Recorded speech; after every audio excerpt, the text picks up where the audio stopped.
What's up, everybody? Let's Talk Jets Radio. Hope you guys are doing well. I'm enjoying my first day of summer break. Nice to be home, being able to keep up with all the updates coming out of minicamp. Zach Wilson was pretty hot early on. Hit Jeff Smith, Denzel Mims on some big plays. He's been shining a lot more. Elijah Moore, he also made some plays. And then apparently, I guess he struggled a little bit towards the end in 2-minute drills, struggled in red zone drills. I think he was 1 of 5. Sauce Gardner, he had a pick 6. He took 100 yards. So I guess if you want to go iron sharpens iron with that, go ahead.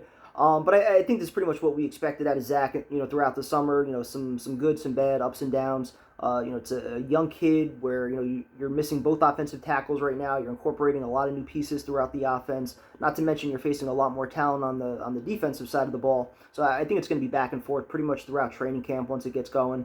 But the big story today is Becton. Saleh just peppered with questions, prior to the start of practice. And he pretty much revealed nothing. He said Becton's here. He's working with the trainers. They expect him there for day 1 of training camp, and that his knee is structurally fine. Other than that, they told us nothing. He wouldn't reveal his weight, and he wouldn't even say whether or not Becton is in shape. And to me, that's a major red flag because, and this was pointed out by Costello, it was pointed out by Connor Hughes, when you go out of your way as a coach to say, Zach Wilson, he's got a great physique, and, Denzel Mims is in the best shape of his life, clearly he's not afraid to comment on, the level of conditioning or preparation of certain players. And, to kind of tiptoe around the question on Becton, a player that clearly they had some level of concern about last year, whether it was weight, conditioning, after the knee injury, he ballooned up to 400 pounds. He had some injuries his rookie year as well. He dealt with the plantar fasciitis in the offseason where he missed OTAs. So clearly I think there's, some level of concern there. And I think they did want him there for OTAs this year. I understand everything that was going on with the baby. But then to show up for mandatory minicamp and clearly not be at the correct playing weight, I think that's somewhat of a major red flag.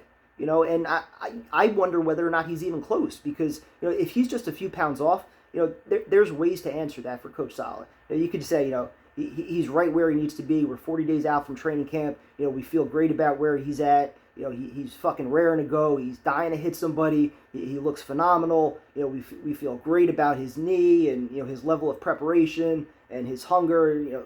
There are ways to answer that question if they felt great about him. And the way they talk about Mims, it sounds like, they feel pretty good about Denzel Mims and the work that he put in. It doesn't sound like they feel the same about Becton. So, again, to show up, and I wonder if he's overweight. I wonder how much he's overweight. But for Saleh not to be able to answer that question, to me, suggests that he's clearly not where he needs to be. And for missing OTAs and for a 6 to 8 week injury, and again, maybe it was misdiagnosed, maybe it's just a large man healing slow, whatever it is, to not be where he needs to be right now, I think that's a little bit concerning. So it's not to panic. Again, it's not to panic.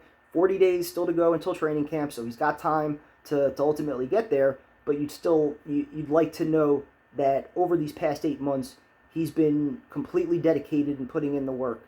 And if he was, you would think he'd be at the right playing weight. So I think this definitely raises some questions. So sorry if that's too negative, but talk to you guys later.